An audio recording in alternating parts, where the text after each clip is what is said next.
ഞാൻ അങ്ങയിലേക്ക് വരുന്നു. ഇടത് സഹയാത്രികൻ ശ്രീ റെജി ലൂക്കോസ് കൂടി ചേരുകയാണ്. ശ്രീ റെജി ലൂക്കോസ്, വലിയ ജനരോഷമാണ്. ഈ അടപടലം വിലക്കയറ്റം എന്നൊക്കെയാണ് മാധ്യമങ്ങൾ അടിച്ചുവിടുന്നത്, ഞങ്ങളടക്കം അങ്ങനെയാണ് അടിച്ചുവിടുന്നത്. ഇത് ഈ ജനരോഷത്തെ എങ്ങനെയാണ് ജനങ്ങളോട് വിശദീകരിക്കേണ്ടി വരില്ലേ ശ്രീ റെജി ലൂക്കോസ്? സർക്കാരിന് ഈ ഇങ്ങനെ ഒരു വിലക്കയറ്റത്തിലേക്ക് അല്ലെങ്കിൽ ഇങ്ങനെ ഒരു നികുതി വർധനവിലേക്ക് പോകുന്നതിൻ്റെ ഒക്കെ കാരണങ്ങൾ എങ്ങനെ വിശദീകരിക്കും അത്? അല്ല, നികുതി വർദ്ധിപ്പിക്കാതെ വിഭവ സമാഹരണം നടക്കില്ലല്ലോ. ഏതൊരു സർക്കാരും ഒരു സ്വതന്ത്ര രാജ്യത്തെ അല്ലെങ്കിൽ സ്വതന്ത്ര രാജ്യമായിട്ട് ഭരണഘടനാപരമായിട്ടുള്ള ഒരു രാജ്യത്തൊന്നുമല്ല കേരളം നിൽക്കുന്നത്. കേരളം ഇന്ത്യയുടെ ഒരു എന്താ പറയാ ഫെഡറൽ സംവിധാനത്തെ ഒരു ചെറിയ സംസ്ഥാനമാണ്. അപ്പൊ വിഭവപരമായിട്ടുള്ള സമാഹരണത്തിന് വേണ്ടി നികുതി കൂട്ടുക എന്നുള്ളത് സ്വാഭാവികമാണ്. പക്ഷെ നിങ്ങളത് ആലോചിച്ച് നോക്കി, കേന്ദ്ര സർക്കാരിന്റെ ഒരു ഭാഗമായ കേന്ദ്ര സർക്കാർ കേരളത്തിനോട് കാണിച്ചിരിക്കുന്ന കടുത്ത അനീതി ഇന്ന് തന്നെ പുറത്തു വന്നിരിക്കുന്ന ബഹുമാനപ്പെട്ട ധനമന്ത്രി പറഞ്ഞിരിക്കുന്ന വസ്തുതകൾ കേട്ടപ്പോൾ ഓരോ കേരളത്തിന്റെ മനസ്സിൽ ഇരുത്തിയാണ് വിട്ടിരിക്കുന്നത്.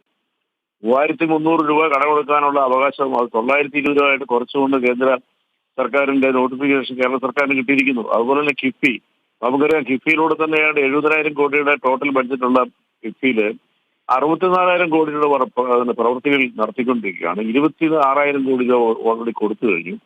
കേരളത്തിന്റെ സമഗ്ര വികസനത്തിന്, പ്രത്യേകിച്ച് വിദ്യാഭ്യാസ, ആരോഗ്യ, റോഡ് വികസനങ്ങൾക്ക്, പാലം വികസനത്തിന് ഒക്കെ കിഫ്ബി നൽകിയിരിക്കുന്ന സംഭാവനകൾ അത് കേരളത്തിന്റെ സമഗ്ര വികസനമാണ്. ഇതിനെല്ലാം ഫണ്ട് കണ്ടെത്തണ്ടേ?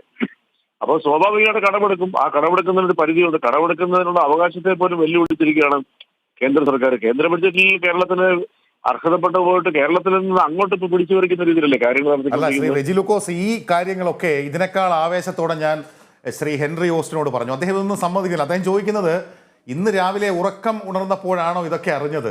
ഈ സംസ്ഥാനം ഇത്ര വലിയ സാമ്പത്തിക പ്രതിസന്ധിയിലാണെന്നും ഈ കേന്ദ്രം ഇങ്ങനെ കർശനമായ നിർദ്ദേശങ്ങൾ കൊണ്ടുവരുമെന്നും വരും മാസങ്ങളിൽ ശമ്പളവും പെൻഷനും ക്ഷേമ പെൻഷനുകളും പോലും കൊടുക്കാൻ നിവൃത്തിയില്ലാത്ത അവസ്ഥയിലേക്ക് പോകും എന്നും അറിഞ്ഞില്ലേ സർക്കാർ എന്ന മറുചോദ്യമാണ് പ്രതിപക്ഷത്തിൻ്റെത്. അല്ല, പ്രതിപക്ഷത്തിന്റെ അത്തരം ചോദ്യങ്ങൾക്ക് ഉപരിയായിട്ട് നിരുത്തരവാദപരമായിട്ടുള്ള സകല പ്രവർത്തനങ്ങൾക്കും അല്ലെങ്കിൽ കേരളത്തിന്റെ വികസനത്തിനും ആപ്പ് വെച്ചുകൊണ്ട് അല്ലെ പാര പണിതുകൊണ്ട് തകർക്കൽ സിദ്ധാന്തമായി കേരളത്തിൽ ഇറങ്ങിയിരിക്കുന്ന പ്രതിപക്ഷത്തിനെ സംബന്ധിച്ചോട് അത്രയ്ക്ക് നീചമായ ചോദിച്ചില്ലെങ്കിലേ ഉള്ള അത്ഭുതമുള്ളൂ. ഞാനതുകൊണ്ടാണ് കേട്ടില്ലേ, പ്രാണവായുവിന് ഒഴിച്ച് ബാക്കി എല്ലാത്തിനും ടാക്സ് കൂട്ടി, നികുതി ഇല്ലാത്തപ്പോ ഒരു സാധനം ഇല്ലെന്നാണ് കെ സുധാകരൻ പറയുന്നത്. അല്ല, ബഹുമാനപ്പെട്ട കെ സുധാകരൻ പറഞ്ഞതൊക്കെ ഞങ്ങൾ കേട്ടു. അപ്പൊ അതുപോലെയല്ല, കേരളത്തിന്റെ വികസന സൂചി കേവലം 2.1% മാത്രമാണ് പത്രസമ്മേളനത്തിലൂടെ തട്ടിവിട്ടയാളല്ലേ കേരളത്തിന്റെ പ്രതിപക്ഷ നേതാവ്. ഏതെല്ലാം രീതിയിലാണ് കേരളത്തിനെ അപമാനിക്കുന്നത്. കേരളത്തിന്റെ വികസന സൂചിക 12.1%, എന്നിട്ട് 2.1% കേരളത്തിൽ ഇരുന്നുകൊണ്ട് കേരളത്തിലെ വികസനങ്ങളെല്ലാം ആസ്വദിച്ചുകൊണ്ട് കേരളത്തിലെ ലോകത്തിലെ വികസിത രാജ്യങ്ങൾക്കൊപ്പം വളർന്നു വന്നിരിക്കുന്ന ഒരു സമൂഹത്തിനെ ഇതുപോലെ അപമാനിച്ച് സംസാരിക്കാൻ ഇവർക്ക് മാത്രമേ പറ്റുള്ളൂ. BJP പറയട്ടെ.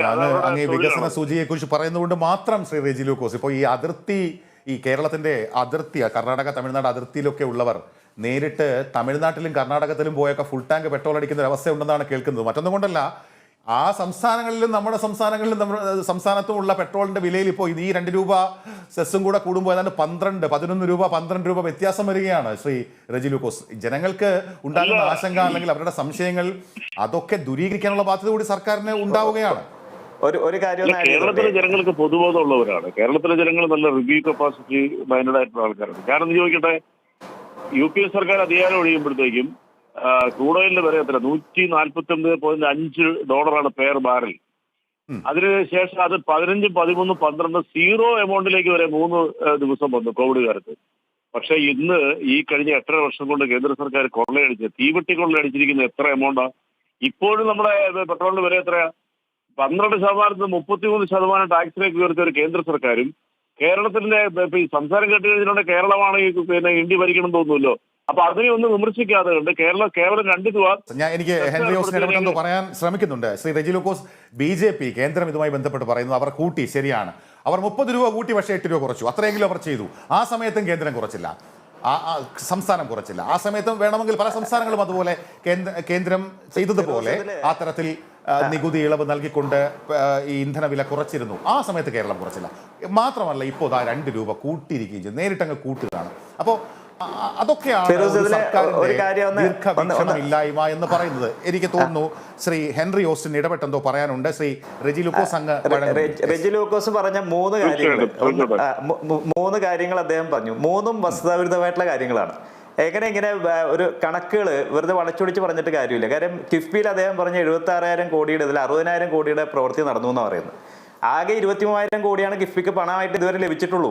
അതിൽ 13,000 കോടി കടമെടുപ്പാണ്, 10,000 കോടി സർക്കാർ തന്നെ ഫ്യൂൽ സെസ്സിൽ നിന്നും അതുപോലെ തന്നെ നമ്മുടെ വാഹന നികുതിയിൽ നിന്ന് കൊടുത്ത പണമാണ്. 6,000 കോടിയുടെ പ്രവൃത്തി മാത്രമേ ഇതുവരെ പൂർത്തീകരിച്ചിട്ടുള്ളൂ ഈ 7 വർഷം കൊണ്ട്.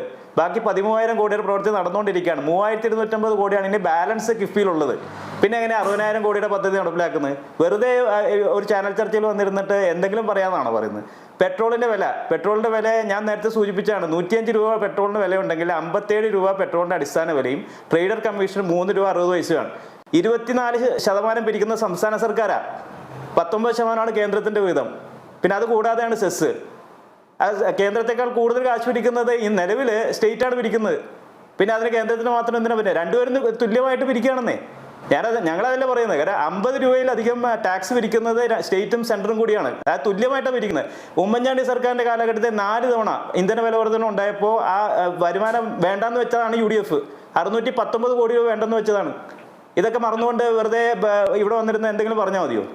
റെജി ലൂക്കോസ് കാര്യങ്ങൾ പറയുമ്പോഴത്തേക്ക് അല്ല, അദ്ദേഹം പറഞ്ഞത് എനിക്ക് കേൾക്കാൻ പാടില്ലായിരുന്നു. എങ്കിലും ഞാൻ പറയാം. അതായത് 100 രൂപ പോക്കറ്റ് അടിച്ചിട്ട് 10 രൂപ വണ്ടിക്കൂലി കൊടുത്തു പോലെയല്ലേ ഇപ്പൊ കേന്ദ്ര സർക്കാരിന്റെ കുറവെന്ന് പറയുന്നത്. നിങ്ങളൊന്ന് ആലോചിച്ച് നോക്കുകയും 12% കിടന്ന ടാക്സ് അത് 33%. അതിൽ 3% ടാക്സ് കൊടുക്കും. എന്ത് ന്യായമാണെന്നുള്ളത് കേരളത്തിൽ ഞാൻ ചോദിക്കട്ടെ. ഈ UPA സർക്കാർ, രണ്ടാം UPA സർക്കാർ അധികാരം ഒഴിയുമ്പോൾ ഇവിടെ എത്രയായിരുന്നു പാചകവാത വില? 350 രൂപ. ഇപ്പൊ എത്രയാണ് പാചകവാതകത്തിന്റെ വില? നമുക്കറിയാൻ പാടില്ലേ? ഇതുപോലെ കൊള്ളയടിച്ചിട്ട് കേരളത്തിലെ ജനങ്ങളെയും ഇന്ത്യയിലെ ജനങ്ങളെ കൊള്ളയടിച്ച് പള്ള വീർപ്പിച്ചിട്ടും 23 കോടി ജനം ശരി, നമുക്ക് ഇതിന്റെ ഈ ഒരു രാഷ്ട്രീയ ആക്ഷേപങ്ങൾക്ക് അപ്പുറത്ത് അല്ലെങ്കിൽ ഇതിന്റെ പശ്ചാത്തലത്തിന് അപ്പുറത്ത് നമുക്ക് ഈ ഇന്നത്തെ ബഡ്ജറ്റിലേക്ക് തന്നെയാണ് വരേണ്ടത്. അങ്ങ് അല്പസമയം തുടരുമെന്ന് ഞാൻ കരുതുകയാണ്. ഹെൻറിക്ക് എന്തെങ്കിലും പറയാനുണ്ടോ? ഇടപെട്ട് പറയാനുണ്ടോ എന്തെങ്കിലും കാര്യം? ചെറിയ പോയിന്റ് കൂടി റെജി ലൂക്കോസ് പറഞ്ഞൊരു